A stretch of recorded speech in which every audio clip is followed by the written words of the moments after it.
Hey, what's up, everybody? Welcome to the Game Industry Executive Summary. This is Casey, and with us we have the beautiful Manu Rosier. No Dave today, as he's out on business, but we have a lot of news to cover today. Manu, welcome back. How are you? I'm good. All good here.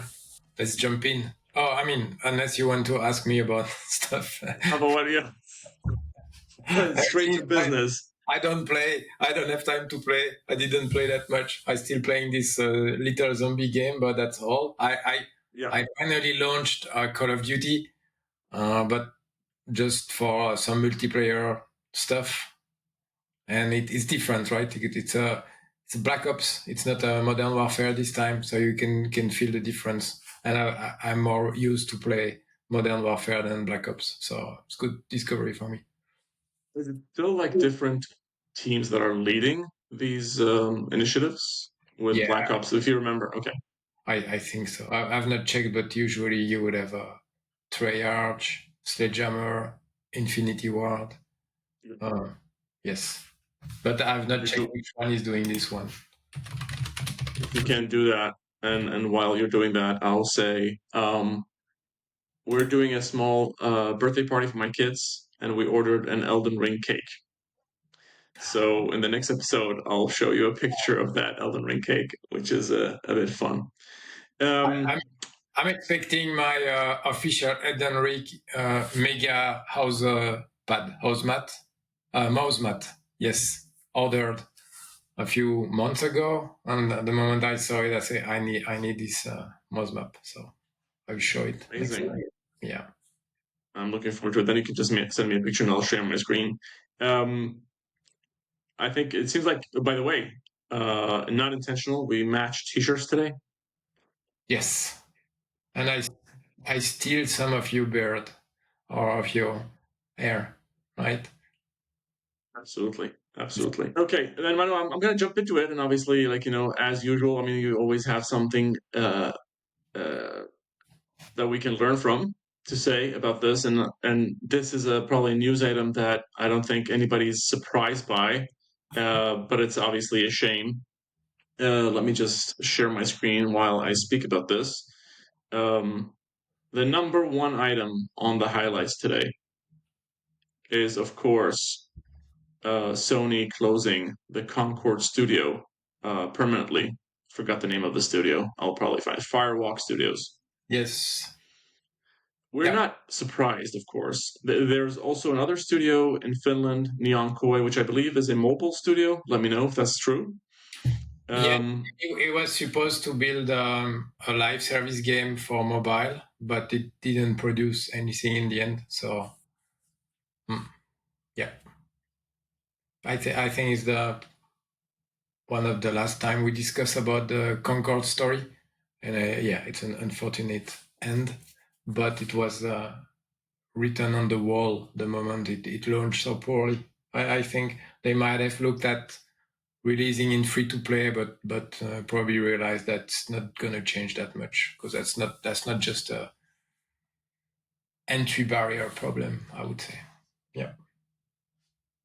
Yes, it's extremely unfortunate, and I agree with you that there probably wasn't much to do. I mean, you could wonder sometimes. I mean, from your viewpoint, on a strategic level, there's two questions, I guess. The first one is why announce the shutter of the second studio at the same time, or rather, is this like a bigger strategical change at the Sony helm, or what can we learn from this entire thing? I'm not sure there is a strategic reason to publish the two news at the same time, except that you always prefer to give all the bad news in one shot and the good news in different parts. So that's the only explanation I would see at this point. That makes a lot of sense. Yeah. If you remember, a couple either months, years ago, Sony did talk a lot about diving into the live service world. Do you think this has any impact on their like I guess not necessarily performance, but their bets or their investment into live service moving forward? I think it was a legacy from Jim Ryan era, right? He kind of launched this whole. I think at some point they claimed there were 10 to 15. I think the exact number was 12 live service game in development. So it was seen as the new Eldorado for Sony. And I think they've reduced to maybe 5 or 6, and they're probably going to shrink further. So yeah, I think they realized that you cannot pile up live service after live service. There are 24 hours in a day. There's a limited number of players that can really be invested in a live service game. So yeah, that's just I think they changed, but it's sometimes difficult to understand Sony's strategy, where they want to go, but apparently they are not going to that direction anymore. At the same time, have they really announced big new single player games? I don't know that much. Square, Final Fantasy also claiming that they want to go back on Xbox and to be multi-platform. So I don't know what's the Sony exclusive strategy going to be. They still have this multiplayer from Guerrilla Games. They have Marathon from Bungie. And I canceled The Last of Us online, right? Yeah, exactly. Yeah. So, and I mean, they are basically competing against themselves if they release too many live service games at the same time. So, yeah. I mean, I have to ask you, obviously, on the notion of Sony, are we at the tail end of this generation of consoles? I think we spoke about this a while ago in the form of, in my opinion, at least, I don't feel like we need a new generation right now. But I would love to hear from you. Like, are we at the tail end, or like in the mid? Where are we? So we are 3.5 years since the launch of the PlayStation 5. We have the PlayStation 5 Pro coming in the coming weeks. So I think we are in the middle, probably. It's about 7 years. That's what happened for PlayStation 4 and PlayStation 3 and the equivalent on Xbox. It's funny because I work on that a bit today. I was looking at the historical pricing also of the console, and I think it's super interesting to see that this is the first generation with the price of the console is actually increasing with time. So inflation is real. Yeah, and even when they release like slimmer version, they are not cheaper. They are the same price or even increased price. What's also interesting in this generation, and maybe it's a sign of something else that's coming, is that Sony has been piling up the different version of the PlayStation 5, with the 5, with the Slim, with now the Pro. But Xbox has not done anything really in terms of, they still have the same Series X, Series S. They've just playing with the size of the SSD drive, but that's about it.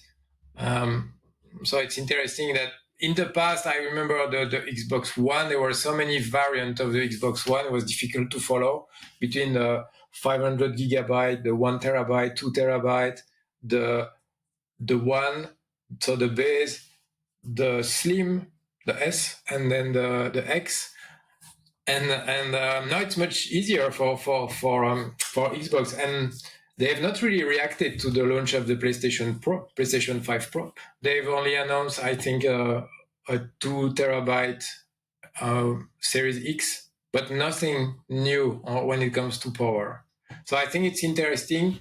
What they are doing on Xbox is they have this entry-level Series S, as cheap as possible, and then they have like kind of the high-end X, and they are fine with that. They don't need to reduce the price of the X because probably they want to keep a significant difference between the two console and the two experience.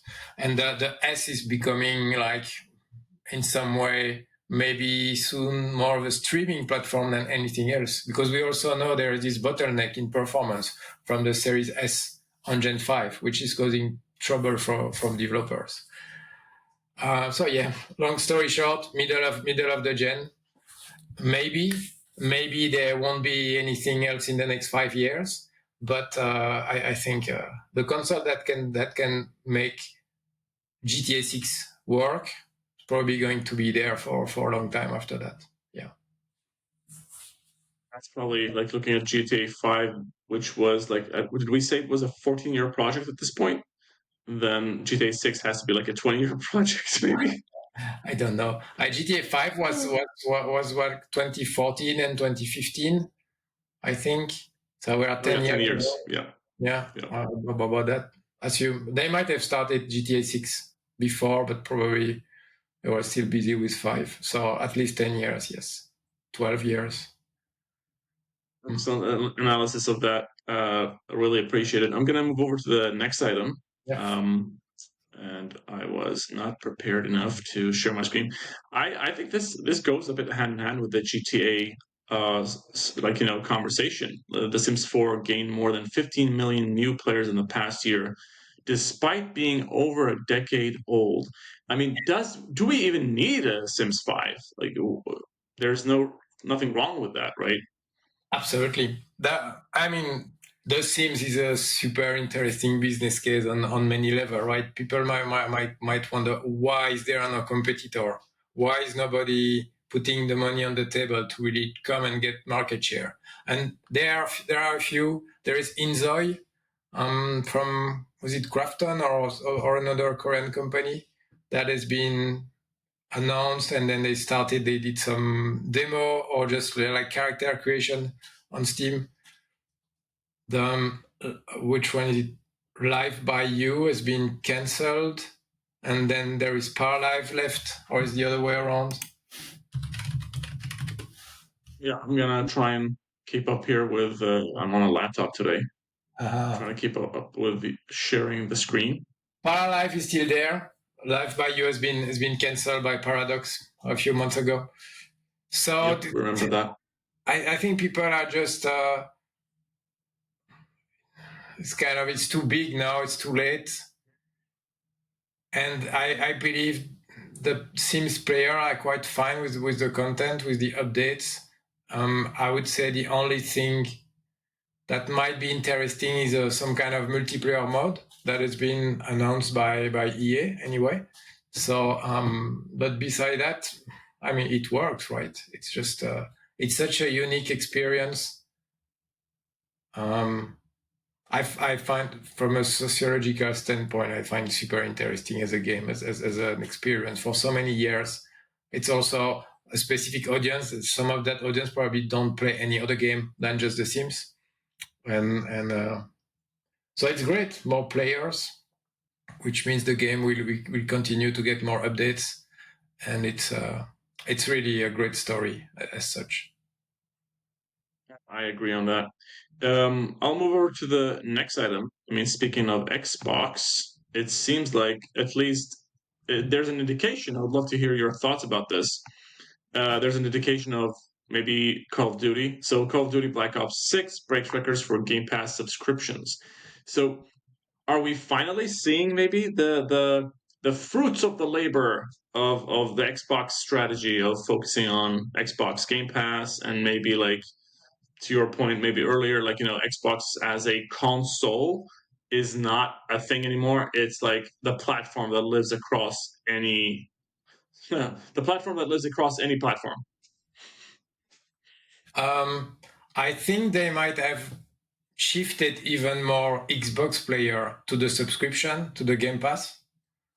I'm not convinced that they have shifted any PC or PlayStation player towards the Game Pass or towards the subscription. I don't know if it's in this. Yeah, it's in this one. They are also saying that the year-on-year sales on PlayStation and Steam are up 60%. 60. So that even on Call of Duty. Yes. Wow. And we know that Modern Warfare 3 was less successful than Modern Warfare 2 because it was a kind of a DLC in disguise. But this is still an impressive performance. So it doesn't feel like there has been cannibalization from PlayStation PC towards Game Pass on Xbox. I think it's just it's good overall. It's great. We know that Black Ops is the most popular sub IP of Call of Duty, and we see that again. And the Metacritic score is quite good. The campaign is good. The zombie mode, it's back to the roots, which means waves rather than this open world version of zombie version of Warzone that you had last year. So I think it's it's good. Finally, some great games delivering, because it's not in the news, but apparently the new Dragon Age is doing quite well in terms of Metacritic. I've seen some tests also, hardware, technical test seems to be holding very well. I think there are a lot of good decisions that were taken during the development of that game, and hopefully for them it will pay off. But given from where BioWare is coming, it's again a good news. Well, I mean, we all want people to succeed, right? Agree with you.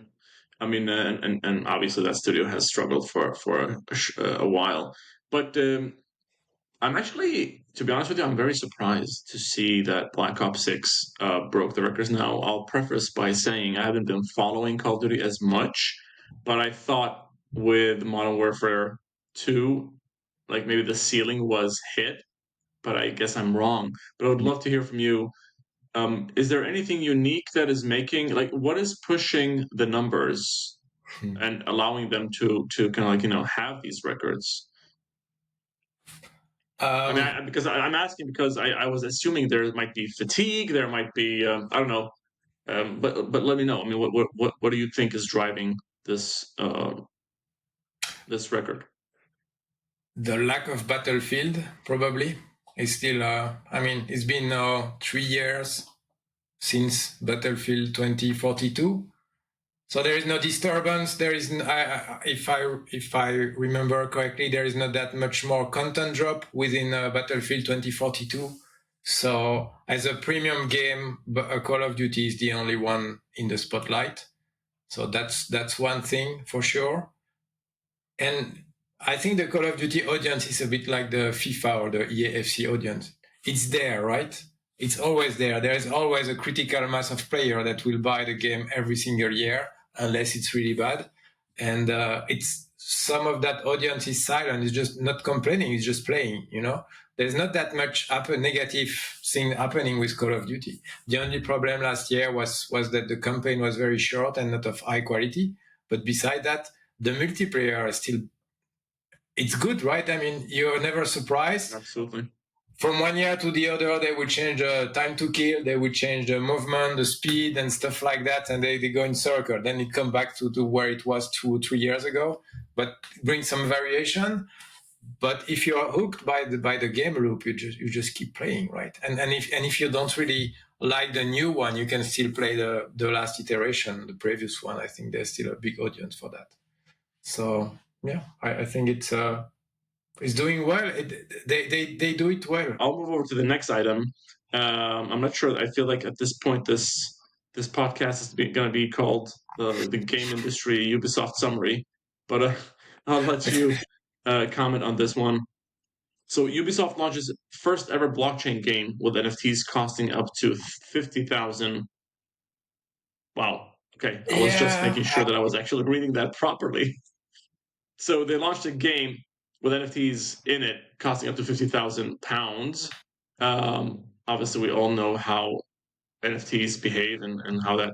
But I would love to. I mean, I didn't know that they were launching an NFT game. Me too. I'm very surprised. I mean, Ubisoft is so much in the spotlight right now that anything they would do that wouldn't be well perceived is going to be a problem. I don't have that much to say about that game.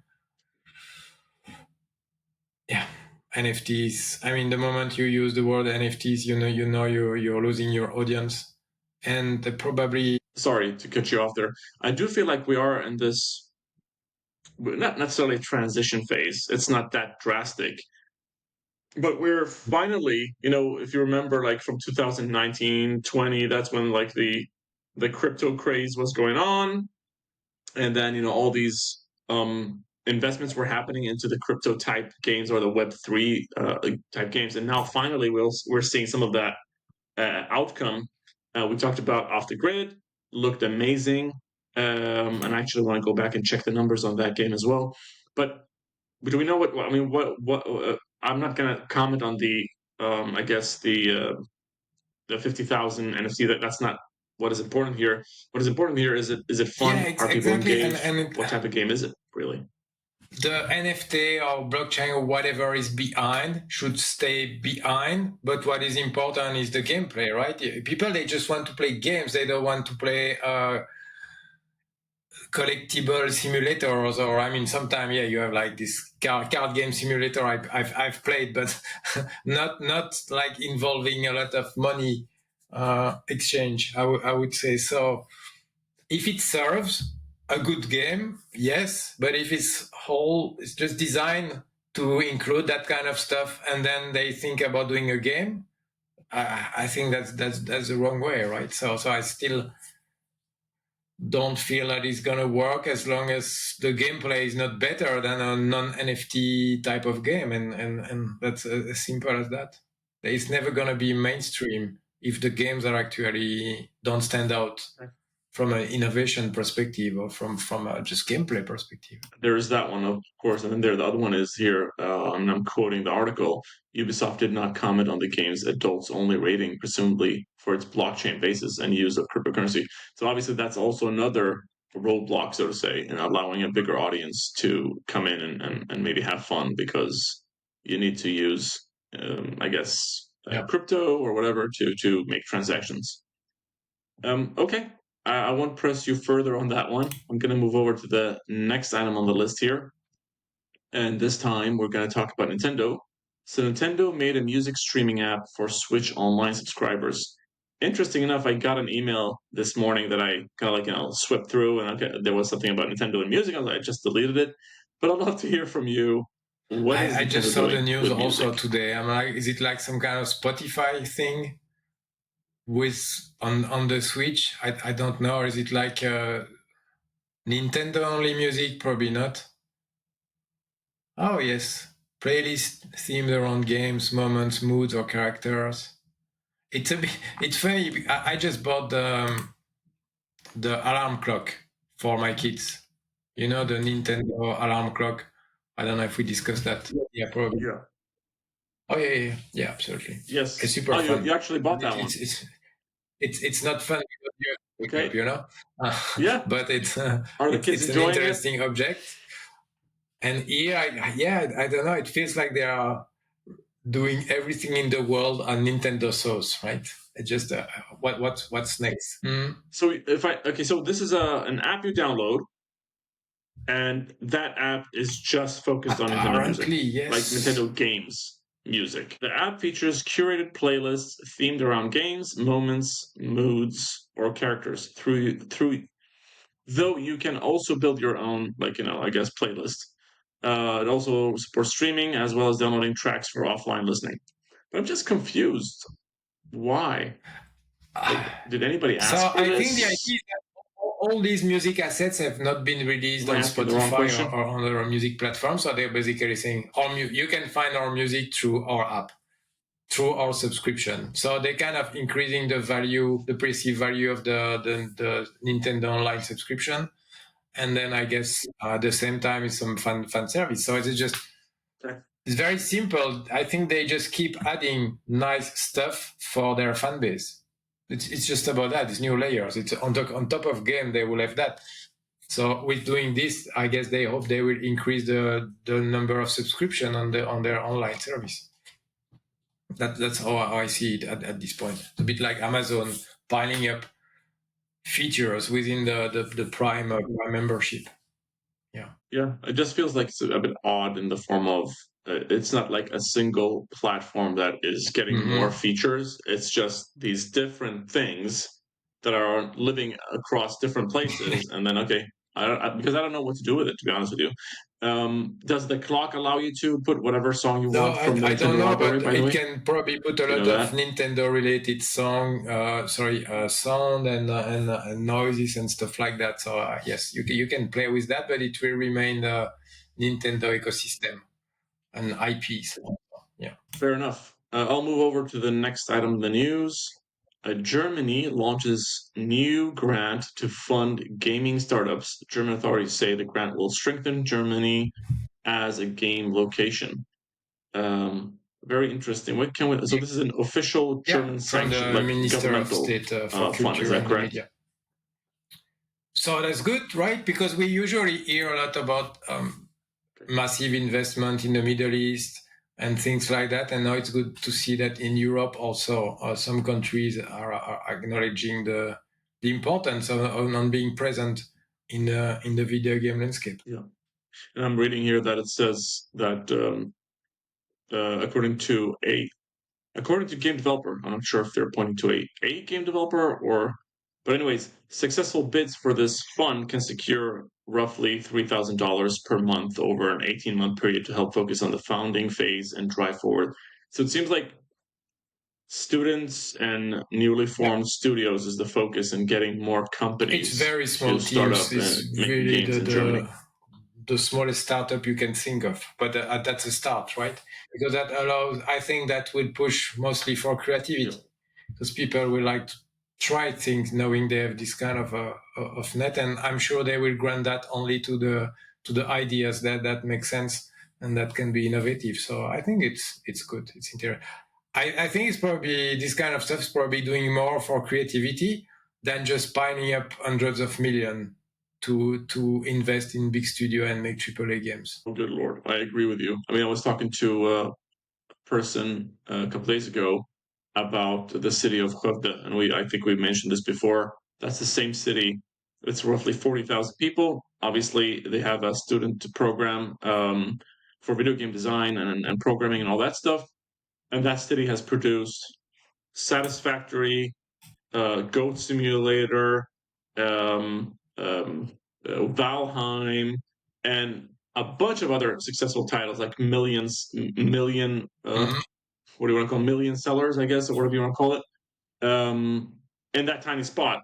And all of those games are made by small teams, former students becoming entrepreneurs, making their own thing. So there's absolutely something in that. And I'm looking forward to maybe seeing some games from Germany then in the near future. Okay, I'll move over to the rumors, or are we in the trend? I'm trying to balance because I only have one screen today. But I'll move over to the trends. Sorry. So this one, PocketGamer.biz. Everything is a games platform. Discord, LinkedIn, Telegram. Everyone you remember wants the story about so the New York Times about this right? piece? A few weeks ago. I don't remember the name of the game, but yes. We have that short that's really popular now on YouTube about that story. People, I mean, the audience we are to the point where, I don't know, a very high percentage of the audience of anything plays some sort of video games or know about video games, and you just want to play wherever you can, and people are like, well, maybe within some of our apps we could do that. Apparently there might also be some kind of resurgence of the web browser games. It's like anytime, any moment you have time, you can be exposed to gaming experience on Discord. I see. I mean, LinkedIn. Speaking of the New York Times, they're obviously mentioning this article. It's successful somewhere, so everybody wants to try it, and then probably 90%, 95% will fail, and nobody will play a game on some of these platforms. But they have to try, and it's just I remember, Manu. I remember this era around 2000. I would say 2002 to 2005-ish. Mobile phones. We did not have smartphones, obviously. Yes. We had these button-based phones, right? The era of the Nokia, 3320 or whatever it's called, or 3310 rather. And there was this explosion of websites that sold like, we don't care about that stuff anymore, but it's very interesting to talk about it. They sold like ringtones. You remember ringtones? Like that word, I haven't heard that word in ages. But like they sold ringtones. They sold like these background images that you can't have in your phone. There was so many things that they were trying to sell you, and there were so many of these websites that were trying to do it at the time, and they're obviously all gone by today. But it feels like, okay, we are in an era now where everybody's trying to do something related to games in a way. and maybe, like you said, some of them will be successful and others will, fall behind or disappear. Okay, I'll move over to the next item on the list here, and again, trying to balance the screen sharing aspect of things. Here we go. Oregon Trail. I feel like we've talked about Oregon Trail, but you'll have to remind me. So Oregon Trail is the next game getting a blockbuster movie adaptation. It goes Oregon and on. What can we learn about this? Wait a second. Don't tell me it's one of those super old games that nobody even remembers. You can link that to the next one in the same sentence, which is Outlast, also getting a film adaptation. I think it's more on the topic of the continuity of film adaptation. Outlast was a very rather good horror games, for my taste at least. Very uncomfortable type of game. It's more like Machine Insomnia, Machine for Pigs, and Soma. So you can't fight. Basically, you have to escape in Outlast. That's what makes it scary. Also a bit like Alien Isolation, even if you had the weapon there. And so it could make a great movie actually. And then Oregon Trail. I've never played it, but it's actually an old game. It was a strategy game in the 80s. Is this an old new game, or this is what we're looking at on screen right now? But I think the gameplay is the same, and there is a Switch version now. But I think there's nothing that new about it. But yeah, there's just gonna be a movie. Okay, so be it. It's just of all the games in the world, I'm not sure why picking that one, but there's probably a good reasoning behind it. Either one of the directors who are in love with it, or they don't have the budget to secure the IP for another game, maybe. Or are some people maybe protective of their IPs these days and don't want Hollywood to get their messy hands in them? If that is fair to say, I'm not sure. I'll move over to the next item on the trends. Is this Resident Evil? Denuvo respond to their rep for tanking games. I'm a gamer myself, and therefore I know what I'm talking about. Is Denuvo a streamer, or what are we talking about here? Yes. Oh, this is piracy. I forgot about that. Denuvo is like a piracy. It's kind of the only anti-piracy protection on the market for PC. Yes, and it regularly get negative press because people are claiming that it's reducing the performance of games. And there have been cases where people claim that the moment the publisher removes Denuvo from a game because the game is old enough and it is sold enough, you get a boost in performance. It's not confirmed every time. I think it's a bit there are blurred line over there. Of course, the guy from Denuvo consider that it has nothing to do with his program. And the point he makes is like nobody likes Denuvo because gamers don't see the added value of having a protection on a game that they are paying anyway. That's I think the biggest problem in this case is that you are trying to prevent piracy by penalizing the people that are actually buying the game. So that's more of how the players see that. Yep. And it has been like that since forever. I think there is a difference. How much do you want to protect your game from piracy? Depending on the type of game you are launching, is it a live service? Is it not? I don't think you need a Denuvo for a live service game. You need anti-cheat software rather than the anti-piracy software. But when it comes to single-player games, yeah, that's maybe that comes into play.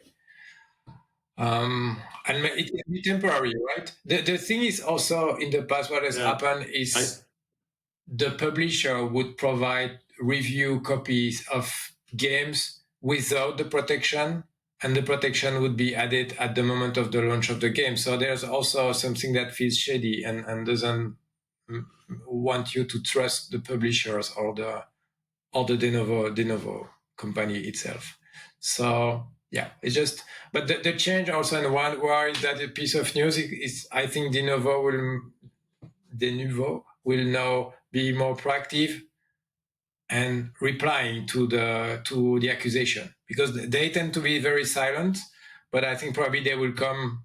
I think if I were them, I would come and just do my own testing, showing to the players that they are not causing trouble, and the games, it's the problem of protection, it's the problem of the games themselves. I'm very surprised to hear that a company like that still exists, or that we still need that. I feel like, I mean, I read an article a couple days ago that the torrent community is, unfortunately, the amount of torrents have decreased drastically over the past years. The amount of like piracy has decreased drastically, especially when we have the Netflixes and the Xbox Game Passes and all these services that, and a lot of people don't know this. I mean, back in the day, the reason to pirate is because it was like the media was not accessible, or you wouldn't get it the way you wanted to get it. You don't have the, like, you can't just, click play and it starts. And that was one of the reasons that people pirated stuff, as an example. Obviously, there's also the economics of it, which people don't have enough money or whatever. But the fact is that piracy has decreased. And I remember back in the day, companies or publishers were complaining about sales. Oh, because pirates were not buying the game. But that's not true, though. And based on this, like, I'm actually surprised that we still have this type of software. I think that's also one of the reasons potentially why some publisher didn't push too much on PC, because they were always worried that the game would just being pirated, and they would not see the revenue out of that. I think we also discussed that the video streaming business is going the cable TV business, cable TV way, which means piling up subscription, only having a fragmented part of the offer available. And if you add all the subscription you need to cover everything, you are between probably $100, $200 per month, which is crazy. And I think because of that, some people will turn back to piracy again, because it becomes what became as an amazing solution against piracy. It's now becoming too expensive to justify the subscription. I will, Manu, I will add another thing. I just I canceled my Netflix subscription that I've had continuously for the past roughly 8 years. And the reason I'm doing that is because they are making my experience terrible experience. Because I'm traveling, I'm trying to log in, my kids are doing something on the phone, we're not on the same network, and I'm just like, I have to freaking use my phone and log in and email and just to confirm, and they want you to confirm like 3 different steps and whatever. I was like, you know what? I'm not gonna say it here, but like, fuck you. I mean, if you're not understanding that we live in a different drastic world where I'm on the move, where we have different needs. I have family members that need to be able to use it, and you're just making my life not fun anymore. And I noticed, by the way, it was not just Netflix; it was another one as well. If it was Disney Plus or it was HBO, I forgot which one it was. But there was another one. Oh yeah, via Viacom or wherever. No, not Viacom. Via Play in Sweden. I'm not sure if it exists elsewhere. But they were doing the same thing, and I was like, okay. I mean, now I'm not going to subscribe anymore on a continue. I'm just going to come back when you have something cool to watch it for a month or whatever it is, binge it, and then thanks, bye again. I'll see you. And then on top of that, increasing prices and all that stuff, it's not making my life easier. The moment you introduce friction to your consumer without added value, it's like when consumers start to consider, well, I don't want this, I'm not interested anymore if you are making my life more complicated, and I will churn, because I understand. I understand the concept of lowering the subscription cost and adding commercials, Then there is a transfer between friction and price. But when you're just adding friction without reducing the price, I think that everybody has a level of acceptance. And at some point, if tomorrow Netflix is $50 per month, I'm not sure I will still subscribe. It's already like 20, 25. And I'm like, what's my real use of that? And it's, but they are all pushed for profitability, right? They just, all these companies in the beginning, profit is not important. It's about critical mass. It's about revenue. But then at some point, when they get mature, it's about profit, and that's where they start milking everybody. That's the nature of the economy. Let's put it that way. It makes sense, and I do respect it. And I think it's one of the questions I have, because I know that Netflix for a long time was not a profitable company, right? Isn't that right? And I wonder, like, if they have crossed that threshold now or not. And it makes me wonder, like, if I'm like, I don't want to take myself as like, being the masses, but if I'm complaining and unsubscribing because of this bad experience that I'm having, will this have negative effects on the company? And eventually, what does that mean long term? But I would love to discuss that at length at another point. I'm going to move over to the next item. Let's see here. What did you? Oh, there was Tencent, of course, is in the news, and the title reads: Tencent rebukes layoff and restructuring rumors, but admits changes at the top of the company. Reports that it is laying off 20% of its gaming staff have similarly been denied. So you have this in the trends, of course. But yes, it seems like, is it also in the rumor, or what's going on here? Rumors. There is change of at the top, apparently. That these are not rumors, but the fact that they would fire 20% of the workforce of that department is not confirmed. Yeah. I mean, I don't have more comments. It's the usual staff cutting news of the week, but it can even reach Tencent, right? I think it's Tencent has been growing a lot. I think it's been expanding a lot, and probably they are reviewing everything. Yeah. Yes, I mean, this both, if people are impacted, I mean, both the Sony studio, the Concord studio, if there is anything we can do to support or help, bridge the gaps between the old jobs and new jobs. Obviously, Emir Satwat, I'm hoping I'm saying his name right, on LinkedIn, has substantial tooling for that. And we hope that people can land safely somewhere else where they can find their daily bread. Now this is interesting. So we're going to go into politics a bit this time around, and there is a news item on Tim Walz. So vice presidential candidate Tim Walz shows off his crazy taxi skills during Twitch stream. Is Tim Walz Kamala Harris's vice president candidate? And then Kamala Harris, there's another one here that you put in. Kamala Harris is courting gamers using Fortnite. Okay, this is very interesting. I would love to. I have so many questions about this now. Is courting gamers using Fortnite in the last week of the U.S. presidential campaign, which I am now super confused over, but I understand why. But I would love to hear from you what we can learn from this. Politics in general will try to reach the audience where it is, and the audience right now is in video games. Even if you could argue that the average age of a Fortnite player probably is below the voting age, but still that's so I'm like, I don't know if it's the best place to reach the voters, I would say, but maybe it's more of a long-term plan. You see also what's her name? Yes, AOC. I gotta say, they're both really cringy at this point. I remember during COVID, she would play Among Us. There were some gaming sessions like this, and I mean, they are trying to be relevant for the younger audience probably, but some of them are not from that generation or have not been playing video games before. So when that happens, you can feel it's not really genuine. I don't have that much more to comment. I find that as a funny news more than anything else at this point. I was just wondering if Donald Trump would also do that kind of stuff, which game he would play, and that's also based on the voters, the type of voters from Trump. But anyway, I don't think Donald Trump is going to play video games for the campaign. That's a new segment in the show. Anyway, guessing what Donald Trump would play. Ending in 1 week, then it's over. We don't have to. Yeah. We won't be hearing about election stuff. We won't have. Yes.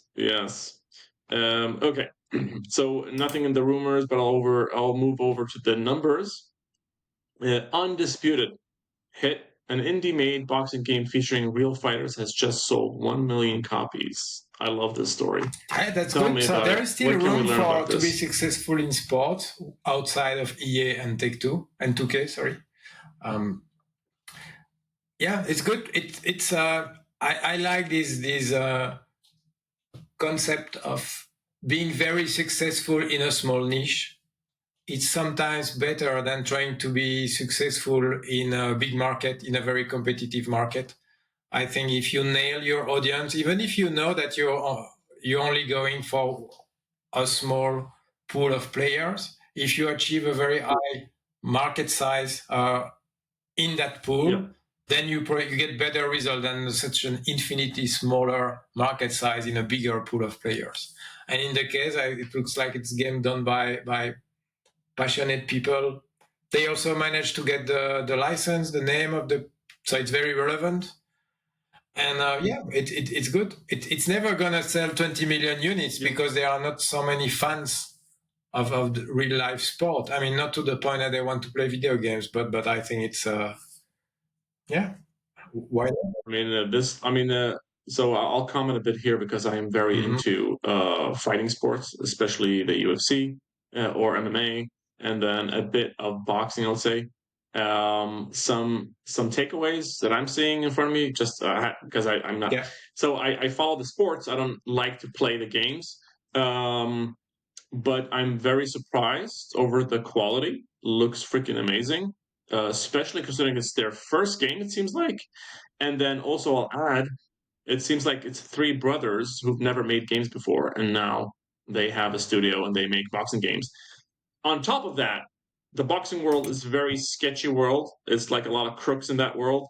So securing the names or the rights to be able to have and feature these boxers in the game, that's also a big feat. So congratulations to them. I think this the production really, really good, by the way. I'm curious. I would be curious to compare that with UFC as another kind of close combat fighting game in terms of production level, like quality of graphics, and I don't know which engine they are using, but I think. I think so. Is it UFC 5 game? I think it does look very. I mean, I would say this is comparable. I'm gonna pull up UFC in front of us in a second, and we can look at it. But I do feel like it's comparable. And last time I played a UFC game maybe was last year or 2 years ago. I mean, it did feel a bit janky, but I will obviously preface by saying, again, I don't play sports games. But I'm sure there's a. Let me just also share my screen while I'm trying to talk and compare. Give me a second here. I do remember, at least the first UFC games, 1, 2, 3 were pretty good. But here we go. This is to give you some flavor. Can't we just see some gameplay, please? Here we go. I mean, this is, I would say, this is a bit sharper, I would say. There's a lot more attention to detail. But it does, maybe for the average fan who just wants to have fun fighting in a fighting game, maybe they don't care. Yeah, and this is in the end, you want visual fidelity, but you mostly want interesting gameplay.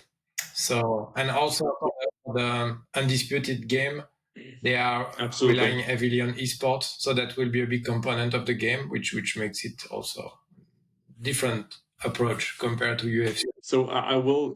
I just want to read a couple lines here about Undisputed specifically in that studio. It's a Sheffield-based indie game studio called Steel City Interactive. So congratulations to these brothers, 3 brothers, Ash, Asif, and Asad. The story of the studio is a rare one, formed in 2020. The brothers taught themselves how to make a game and began speaking directly to the boxing industry in an effort to secure licenses. I mean, this is just beautiful, and it speaks to what you were mentioning as well. If you have like the passion, then you'll get there eventually. So I'll go over to the last item on the number side. Maybe this item will make me feel sad, but we'll see. So it reads, disc editions make up. Oh no, actually it makes me happy. Disc editions make up 82% of all PS5 console sales. Wow, yes. Tell me. I mean, I guess I'm in the minority, but I'm actually surprised. I think that the moment this. you are a console player, you like your disc, right? You also like to be able you want to have the choice. You want to have the choice to buy a game day one in a box for $70 or $80, but being able to resell it once you finished it, which you cannot do with a digital copy. So I think the disc still gives a way more flexibility than digital version of a console. And I think the price difference between a disc and non-disc console is too small right now to have people accepting to feel handicapped by not having a disc issue. We talk about friction again before, it's just like flexibility of disc is still there for so many reasons. But it's also a smart move from Sony to launch the PS Pro with at a expensive price, but without a disc drive, because they know they will sell a disc drive too. So it's actually artificially inflating the price of the total combo by releasing them separately. Absolutely. I mean, I am one of those obviously idiots who maybe I'm a very small minority because I am lazy, but I have the disc version and I buy Elden Ring digitally and physically. Obviously, I haven't opened my physical version of the game, but because I don't have the energy to go and bring my discs and there's so many games and I just buy them both. And it's a way of also supporting good games, to be honest with you. But obviously, very small minority of people doing that. But I feel like this story gave me a bit of a hope that maybe the next generation, even though I said it before that I think next generation will not have discs, but maybe this gives us a bit of hope that the next generation of consoles will have discs if we do get a next generation. This was a really interesting day today. No. I don't know. Sorry, were you about to say something there? What will be in the future, and it at the same time it feels like everybody wants to move to streaming and to cloud gaming and to immateriality. But then there's still this kind of nostalgia element. I think we are also older gamers. I don't think the kids of today, they care about a plastic box. Let's be honest. They've played online all their life. So it's gonna take a few years, but you can probably be sure that the business of video game collectibles has still good years in front of it. I think, but as we're actually killing the business of the physical, then the yes, the and I think also the audience is older, has more means and to spend money on collector stuff. So I think there is always this element. But the kids of today, they were just. It's the way some people of today, they probably look at Blu-rays, DVDs, right? Do you also buy the DVDs or the Blu-rays of the movie you are watching? Oh yeah. No. Well, no, but here's a funny thing though. Speaking of Blu-rays and CDs, because every time I go to there's a certain shop in our area that I go and visit and buy stuff, and every time I go and pass through the one of the roads there's these flea markets. And then you see this huge pile of Blu-rays, and it's like, okay, I think we're past this era. But I'm assuming, I hope there are some collectors, who are interested in that. But you know what? This takes me also to Limited Run Games. You know that company? I'll share my screen for those who are watching. I wonder what's going to happen with that company, in let's say 5 to 10 years, if the next generation doesn't have discs anymore. Then this company has no purpose. Well, publishers are already selling collector edition without the disc, right? Just the box.